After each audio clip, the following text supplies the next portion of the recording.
যদি দেখতে চান আঁকি কাকি মেডিকেলে আছে অসুস্থ দেখি যান। আমি যে দেখি আমার মেয়ে লাশ পড়িয়েছে। আমার বোনটা যদি নিজেই হত্যা করে তাহলে কি লাশটা পুলিশ আমার হাতে তুলে দেবে না? লাশটা কেন তার বাসায় ছিল না? লাশটা কেন আদিতবাড়ি হাসপাতালে পড়েছিল তার মরদেহ? আমার বোন যদি নিজে নিজে হত্যা করে সে ঝুলন্ত অবস্থায় যদি হত্যা করে ঝুলন্ত অবস্থায় থাকবে, প্রশাসন আমার হাতে তুলে দিবে। কিন্তু আমি যাই কোনো প্রশাসন পাই নাই। আমাকে ফোন দেওয়া হয়েছে 9টা বাজে গেছে যে দেখি লাশ আদিতবাড়ি হাসপাতালে মরদেহ পড়ে আছে।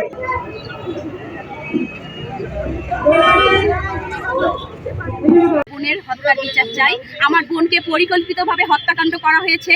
সে রাত্রে আনুমানিক 12টা বাজে ফোন দিয়ে বলে, তার ফ্যামিলিতে ফোন দিয়ে বলে, আমাদের বাসায় ফোন দিয়ে বলে যে আগামীকাল সকালে এসে আমাকে নিয়ে যাইও।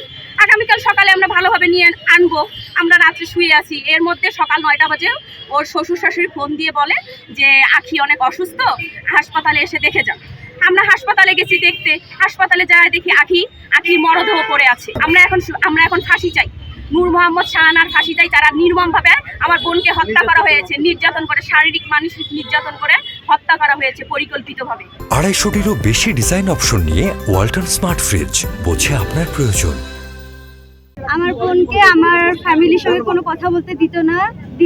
এই 10 মাস যে হয়ে যায় তাকে খুব অত্যাচার করছে, মানসিক অত্যাচার করেছে। পুলিশ আমাদের কোনো আশ্বাস দিতে পারে নাই। রিপোর্ট লেখার পর পুলিশ আজ পর্যন্ত কোনো তদন্ত করে নাই। আমরা যখন রিপোর্ট লিখছি আদিতবাড়ি থানা রয়েছি, তখন বলছে ফোন চালাইতেছে। তার উচিত ছিল আমরা কি বলি তার মনোযোগ সহকারে শোনা, তার ব্যাপারে পদক্ষেপ গ্রহণ করা। কিন্তু আমরা যখন এই হত্যাকাণ্ডের বিষয় তখন বলতেছি, তারা কোনো রেসপন্স করেনি। তাদের মধ্যে কোনো রেসপন্সিবিলিটি ছিল না। তাদের মন মতো বসেছিল, তাদের মন মতো যখন চাইলো রিপোর্ট লিখতেছিল, যখন চায় না রিপোর্ট লেখে নেই।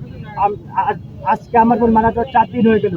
4 দিনের মধ্যে এখনো তারা কোনো পদক্ষেপ গ্রহণ করে নাই। তারা আমার আসামিকে কখনো খোঁজার চেষ্টা পর্যন্ত করে নাই, এমনকি তারা কোনো তদন্ত পর্যন্ত করে নাই। একটা মেয়েকে নির্মমভাবে যে হত্যাকাণ্ড চালাইলো তার কি বিচার পাবো না? শেখ হাসিনার কাছেও আমাদের মাননীয় প্রধানমন্ত্রী শেখ হাসিনার কাছেও আমাদের একটা বিচার চাই, একটা দাবি। আমাদের সাধারণ জনগণের এই দাবি যাতে তাড়াতাড়ি গ্রহণ করা হয়, তাড়াতাড়ি যাতে গ্রহণ করা হয়, তাড়াতাড়ি গ্রহণ। 4 দিন হয়ে গেল